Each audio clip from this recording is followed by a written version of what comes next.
ഈശോയിൽ പ്രിയപ്പെട്ടവരെ, നമ്മളെ സ്നേഹിക്കുന്നവരെ തിരിച്ച് സ്നേഹിക്കാനും നമുക്ക് നന്മ ചെയ്യുന്നവർക്ക് തിരിച്ച് ഒത്തിരി നന്മ ചെയ്യാനും ഒക്കെ നമുക്ക് വളരെ എളുപ്പമാണ്, സന്തോഷമാണ്. സാധാരണക്കാരും അങ്ങനെയൊക്കെ തന്നെ ചെയ്യാറുണ്ട്. പക്ഷേ ദൈവത്തിൽ വിശ്വസിക്കുന്നവർ സാധാരണക്കാരെ പോലെ പെരുമാറിയാൽ പോരാ. അസാധാരണമായ രീതിയിൽ ദൈവികമായ കാഴ്ചപ്പാടോടുകൂടി പെരുമാറണം. അങ്ങനെയുള്ളപ്പോൾ തിരികെ സ്നേഹം കിട്ടാത്തപ്പോഴും സ്നേഹിച്ചുകൊണ്ടേയിരിക്കും. ചിലപ്പോൾ അവർ സ്നേഹം തരാതിരിക്കുക മാത്രമല്ല, വെറുക്കും കൂടി ചിലപ്പോൾ ചെയ്തെന്ന് വരാം. അപ്പോഴും സ്നേഹിക്കാൻ സാധിക്കുന്ന ഒരവസ്ഥ. യാതൊരു നന്മയും തിരിച്ചു തരില്ല.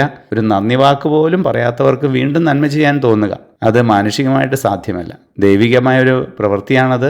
അതിനായിട്ട് ഈശോ നമ്മുടെ ഉള്ളിൽ വസിക്കണം. ഈശോയ്ക്ക് ഉള്ളിൽ വസിക്കാൻ പറ്റിയ ഒരു ഹൃദയ പശ്ചാത്തലം നമ്മൾ ഒരുക്കി കൊടുക്കണം. ക്രിസ്മസിനായിട്ട് നമ്മൾ ഒരുങ്ങുമ്പോൾ അത് നമ്മളിൽ സാധ്യമാകട്ടെ. അങ്ങനെ ഈശോ നമ്മിൽ വസിക്കുകയും നമ്മളെ സ്നേഹിക്കാത്തവരെയും നമുക്ക് നന്മ ചെയ്യാത്തവരെയും സ്നേഹിക്കാനും നന്മ ചെയ്യാനും ഇടയാവുകയും ചെയ്യട്ടെ. ഈശോയെ ഞങ്ങളെ അനുഗ്രഹിക്കണമേ, ഇപ്പോഴും എപ്പോഴും എന്നേക്കും. ആമേൻ.